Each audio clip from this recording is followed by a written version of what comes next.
καπό είναι ακριβώς πάνω από τον ώμο μου. Ψηλό αμάξι.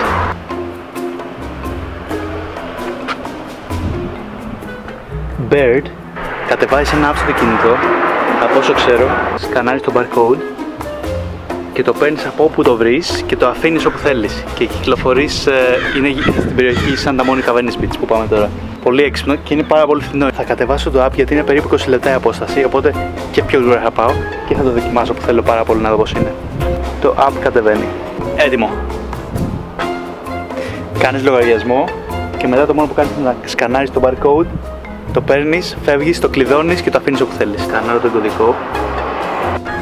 Εδώ μου δείχνει ότι βρίσκεται εδώ το πατίνι και ότι έχει 95% μπαταρία. Anyway, that's why I was surprised that I see this thing because I've had that experience where people stole it from me. That makes sense now. Yeah. Anyway, thank you for all the information. No problem, take care.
Βρισκόμαστε στο Venice Beach από Santa Monica. Για αυτό που θέλω να μιλήσω σήμερα είναι ότι σε αυτή την περιοχή, ανάμεσα σε αυτές τις δύο περιοχές, Santa Monica και Venice Beach, είχε ένα παρατσούκλι περίπου στο 1970 και λέγονταν Dogtown.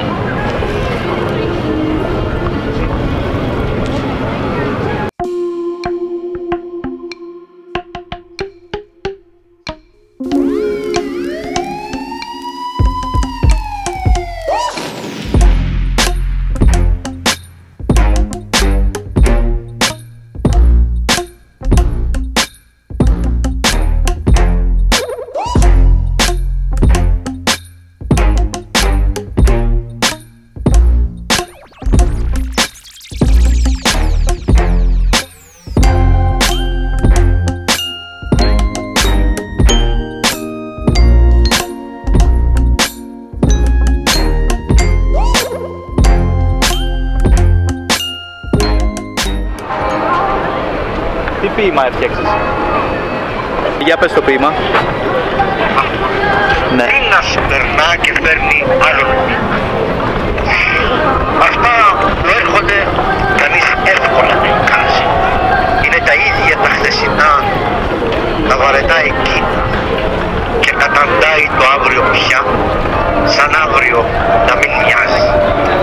Φοβερό, Σπύρο, πάρα πολύ καλό, μόνος το γράψε. Πολύ ωραίο. Ωραίο ποίημα. Πολύ ωραίο. Πολύ ωραίο. Αλλά δεν τα ανεβάζω από αυτά γιατί στο Facebook λέω ότι είμαι υπέρ της ζωής, είμαι pro-life. Δηλαδή άλλα λες στο Facebook και άλλα είσαι στην πραγματικότητα. Άλλα λες στο Facebook. Αλλά δεν το ξέρεις εσύ, τώρα Βασίλη, τώρα τι λέω. Ωραία. Φυσικά. Εντάξει, μεταξύ μας αυτό, Σπύρο, μεταξύ μας.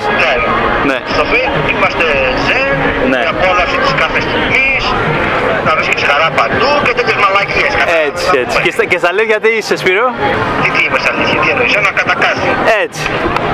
Ένα κατακάστη. Έτσι. Που άμα το ήξερε ο κόσμος στο Facebook θα σε κάνουν όλοι blog και report άμα δεν μας ξέρανε. Σωστά? Βεβαίως, ναι. Έτσι κλείδα η πόλη, θα τα διόριζα στην άκρη μου στους πίσω. Το με κοιτάζανε με αντιπάθεια. Μπράβο Σπυράκλα, μεταξύ μας όλα αυτά θα μείνουνε. Μεταξύ μας. Ένα βάρος στην κοινωνία. Εντάξει Σπύρο, εντάξει. Αρκετά είπες. Μετά δεν είναι αρκετά βασικά. Θα πρέπει να μιλάω μέχρι αύριο και πάλι λίγα φάκα. Γιατί τα λέω αυτά? Γιατί? Για να μπορώ να πω τουλάχιστον ότι είμαι ειλικρινής. Με τον Βασίλη. Σε μένα είσαι ειλικρινής. Έγινε ρε φίλε, να τα πούμε. Φίλε, και αυτά που πες θα μείνουν μεταξύ μας, μη φοβάσαι. Εννοείται ρε Βασίλη. Δεν γνωρίζετε μουσικά.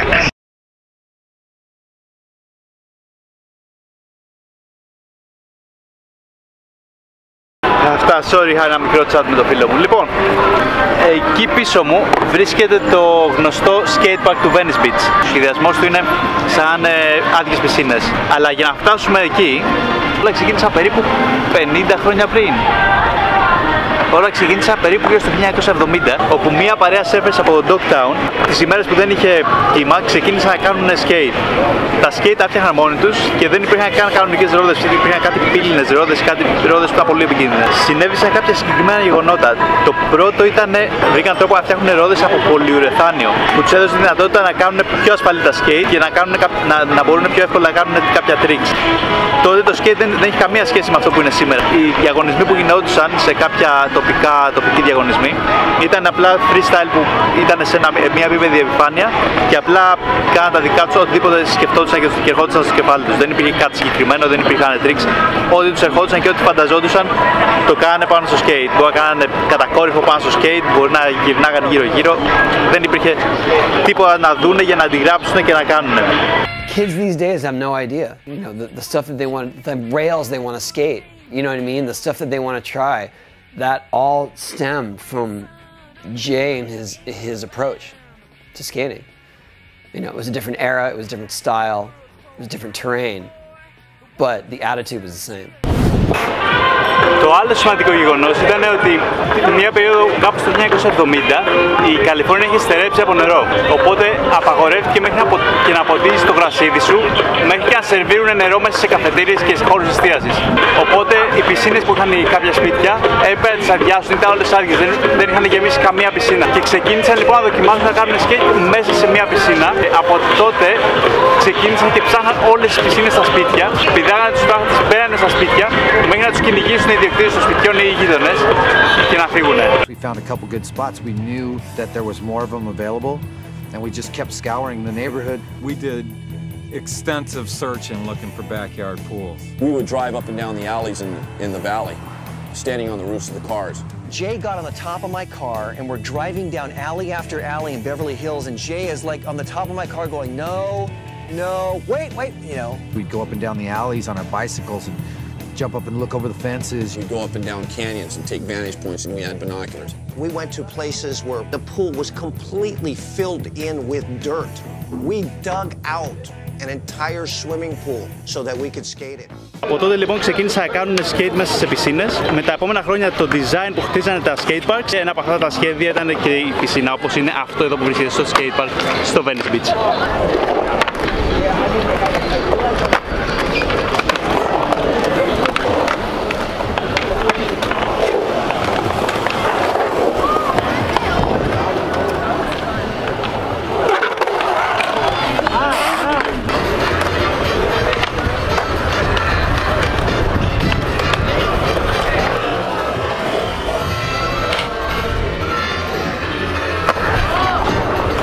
Ο πρώτος που πήδηξε πάνω από την πισίνα ήταν ο Τόνι Άλβα. What Tony did one day, I think it was in September, he goes up, pulls the board up, turns in midair, comes back down into the pool and makes it.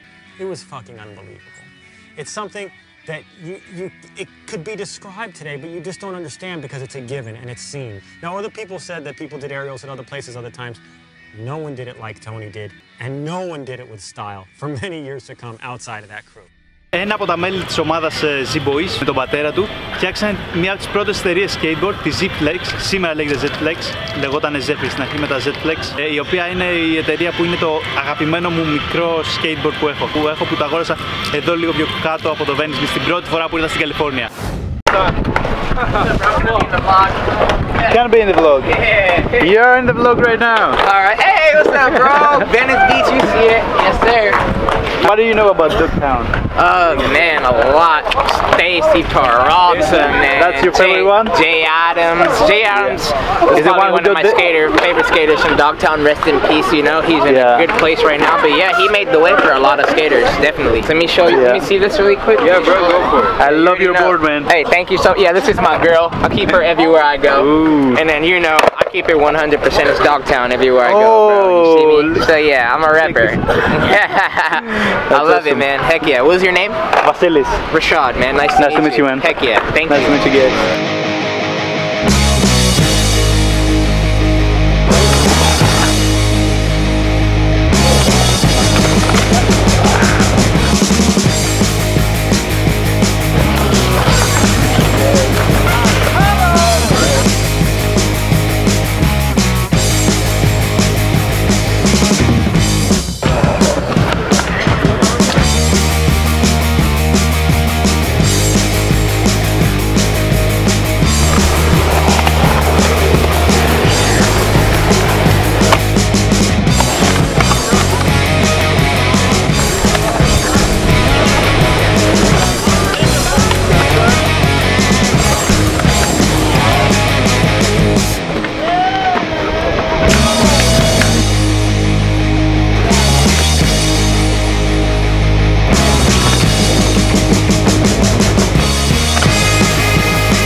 Υπάρχει λοιπόν μια ταινία που λέγεται Lords of Dogtown και παίζει ο Heath Ledger. Περιγράφει την ιστορία πάρα πολύ ωραία και ο Heath Ledger παίζει καταπληκτικά. Αξίζει να δείτε. Lords of Dogtown. Where you been? Huh? What, you just forget about practice or what? I mean, you think I like sitting on my ass waiting for you clowns, huh? Yeah, I'll be in your vlog. Okay. What do you want? What am I? So if you subscribe, my friend, you're gonna be in my vlog in the next video. So if I subscribe, so here we go. Yay! Boom! Notifications. Wait a minute. Boom! Look, I even put on post notifications. Cheers, man. I love your skateboard. Thank you, thank you. Have a good one. Take care, man. Αυτό είναι από τα αγαπημένα μου καφέ. Και υπάρχει και στο Λονδίνο, αλλά στο Λονδίνο δεν φτιάχνει δικό του καφέ, εδώ φτιάχνει δικό του καφέ.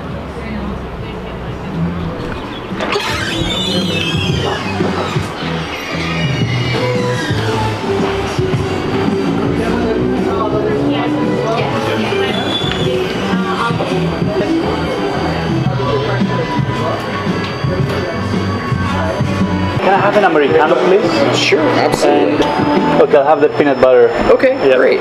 All right, it'll be $6. Yeah. Thank you. All right, there you go. Thank you. And there we go. Awesome. Thank you so much. Cheers.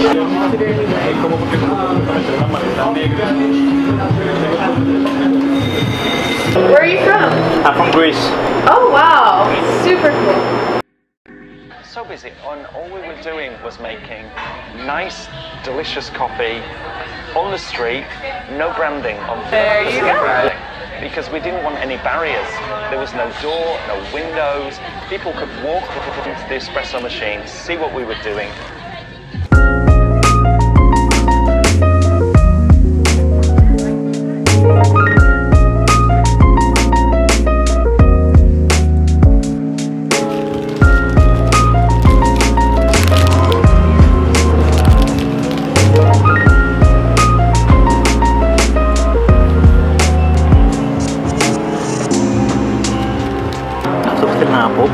Τέλος, είναι ότι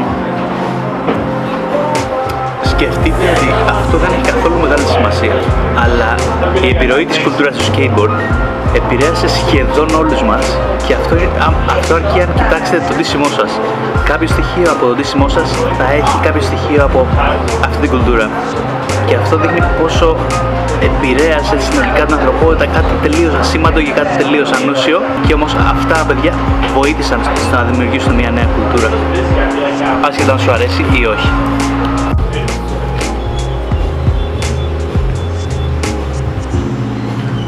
Κοίτατε ρε παιδιά, τελείωσε το βίντεο. Αυτό ήταν. Τέλος, κάντε subscribe και κλείστε το βίντεο, τέλος. Adios.